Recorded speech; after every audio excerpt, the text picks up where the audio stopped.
JT.fr, fournisseur officiel de football. Bonjour à toutes et à tous, c'est l'heure du JT Foot Mercato. On va commencer l'édition du jour avec un focus sur le gros mercato prévu par le Bayern Munich. Le club allemand s'attend à faire beaucoup de changements dans son effectif dès janvier. Alphonso Davies est proche de rejoindre le Real Madrid, comme annoncé par beaucoup de médias européens.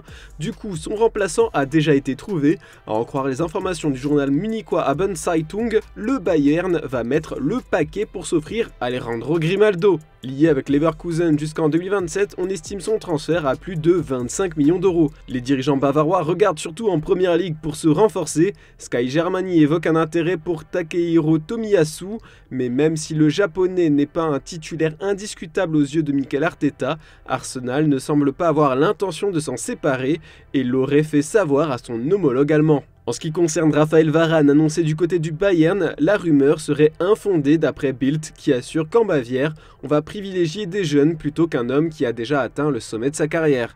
En parlant de pépites, les Allemands ont fait une belle shortlist de cracks à recruter en janvier. Le jeune prodige allemand de 17 ans, Hassan Ouedraogo, a tapé dans l'œil du Recordmeister. Le club est passé à l'attaque pour le milieu de Schalke 04 d'après Sky Sport Germany. Le Bayern Munich serait également sur les traces de Mats Wiefer qui brille avec Feyenoord. Bien évidemment, le champion d'Allemagne compte bien se mêler à la lutte pour le phénomène Florian Wirtz, mais pour cette pépite, il faudra au moins débourser 100 millions d'euros. Le début d'année 2024 sera aussi marqué par une vague de prolongation en Bavière. Par exemple, d'après les informations de Sky Sports, le Bayern et Sven Ulreich se sont mis d'accord sur une prolongation de son bail jusqu'en 2025. L'indéboulonnable Thomas Müller devrait aussi rester, Thomas Tuchel veut le garder, mais ne sait pas encore quel rôle il va lui donner. Aber natürlich wollen wir uns in dem Team haben und das ist selbstverständlich, dass weiterspielen will. Der ist topfit im Moment, der hat Bock zu trainieren, der hat Bock zu spielen, der ist Fußballer durch und durch. Deshalb, wieso sollte der nicht weiterspielen auf dem allerhöchsten Niveau? Und der hat im Moment vielleicht nicht die Spielminuten, oder der hat ganz sicher nicht die Spielminuten, die ihn absolut glücklich machen. Und trotzdem nehme ich ihn sehr positiv wahr und als sehr positiven Einfluss und als jemand, der nicht nur Energie braucht, sondern auch Energie gibt. Und deshalb ist alles gut. Und jetzt ist gerade mal November, deshalb haben wir die Entscheidung über die Rolle, die er dann haben kann und haben wird, die ist jetzt nicht getroffen. Thomas ist fixer Bestandteil unserer Mannschaft, das ist eine Ikone für den Club und eine Legende, eine spielende Legende.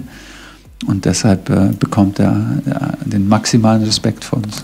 Dans le reste de l'actu, on continue de parler du Bayern Munich, mais cette fois avec une info très insolite, car un sosie d'Harry Kane est recherché par la police à Londres. D'après Bild, c'est dans le quartier aisé de Richmond, situé à l'ouest de Londres, qu'une femme a été victime d'un vol à la fin du mois d'octobre.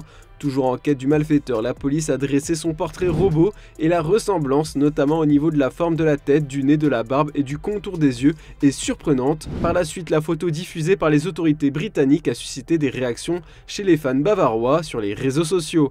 En même temps, Harry Kane a tout de l'anglais typique, donc forcément il a des sosies dans tout le pays. Et Mario Balotelli fait de nouveau parler de lui en mal. Ce jeudi soir, l'Italien a été arrêté par la police après un accident de la route en voiture alors qu'il était à Brescia. Selon les premiers rapports de police, il a refusé de passer un alcotest après avoir été arrêté. Après son accident, il a été filmé marchant difficilement vers le camion de l'ambulance. Heureusement, il semble être sorti indemne, contrairement à sa voiture. Pour ceux qui se demandent ce qu'il devient, eh bien du haut de ses 33 ans, l'attaquant de l'Adana Demirspor multiplie les sorties dans la presse. Et sur les terrains, il a inscrit 3 buts sur les 5 matchs qu'il a joués cette saison. Et quelques nouvelles de Paul Pogba, contrôlé positif à l'issue d'un test antidopage. L'ancien mancunien a été suspendu à titre conservatoire par le tribunal antidopage et écarté du groupe professionnel de la Juventus Turin, alors que la vieille dame songe à résilier son contrat, le tout plane concernant la possibilité de revoir le Français sur un terrain de football. En attendant, le joueur de 30 ans n'a pas abdiqué et continue de se maintenir en forme pour préserver ses chances de retrouver à l'avenir les pelouses. À ce sujet, son entourage, à l'image de sa représentante Rafaela Pimenta, se montre confiant. Paul est optimiste par nature, il travaille chaque jour pour être prêt le moment venu. Il est né prêt, a-t-elle assuré, des propos rapportés par le Corriere dello Sport. Un club veut déjà shipper Gennaro Gattuso à l'OM, sous contrat jusqu'en juin prochain avec une année supplémentaire en option. Le technicien italien est encore loin de s'inscrire dans la durée si ses résultats marseillais ne s'améliorent pas. Après 8 matchs, Gattuso affiche un bilan comptable de 3 victoires, pour autant de défaites et de nuls, mais le journal italien Tuttosport nous apprend dans son édition du jour que le Torino pense déjà à récupérer le Transalpin. Après 2 ans passés à l'étranger, Gattuso pourrait faire son grand retour en Serie A. Tout ça nous amène à vous poser la question du jour, Gennaro Gattuso doit-il rester à l'OM? On a hâte de lire vos avis en commentaire. Puis on vous a demandé quel joueur doit être la priorité du PSG lors du prochain mercato. Eh bien l'homme qui a le plus souvent été cité en commentaire, c'est Théo Hernandez. Avant le choc entre le PSG et Monaco, Luis Enrique n'a pas raté la conférence de presse hebdomadaire habituelle. En ce moment, la Ligue 1 est très critiquée, le coach du PSG a donné son avis. Il avoue avoir découvert une bien meilleure ligue que ce qu'il pensait. ¿La liga francesa aburrida? No. Para mí no. Es más, a mí me gustaría que hubiera mucho más control y los partidos están muy abiertos, los equipos todos tienen ocasiones. Me parece una liga mucho mejor de lo que pensaba. También uno parece que escucha una opinión y sin refrendarla la repite. Es todo lo contrario. Creo que es una liga muy potente, con muy buenos jugadores, que de hecho luego acaban yendo a ligas como la inglesa, y de fácil nada, de aburrida para mí nada. Una liga muy complicada y con muchas alternativas en el marcador. Me gusta. Et décidément, ça ne semble pas se calmer pour Youssef Attal.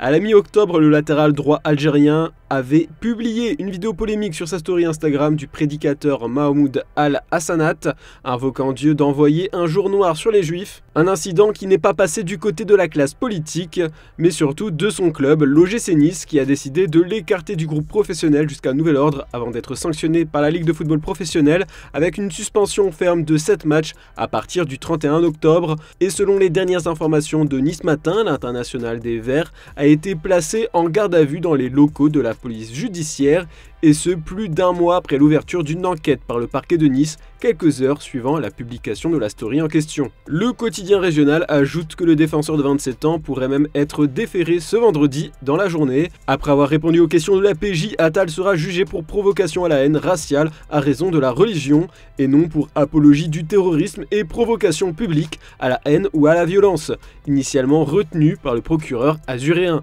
Affaire à suivre donc. Puis on a droit à quelques officiels ce vendredi. À 19 ans, le jeune milieu de terrain de Strasbourg, Habib Diarra, était très courtisé, mais ça va être un peu plus difficile de le faire quitter l'Alsace maintenant. En effet, le Racing vient de prolonger son contrat d'1 année. Le milieu de terrain international espoir français est désormais lié au Racing Club de Strasbourg-Alsace jusqu'en juin 2028, indique le club sur son site internet. Et une page de l'histoire de l'équipe d'Argentine va se tourner l'été prochain. À 35 ans et après avoir remporté la Copa América en 2021 et la Coupe du Monde en 2022, Angel Di Maria a officiellement confirmé que la Copa América 2024, organisée aux États-Unis, sera son dernier tournoi sous les couleurs albicélestes avant sa retraite internationale.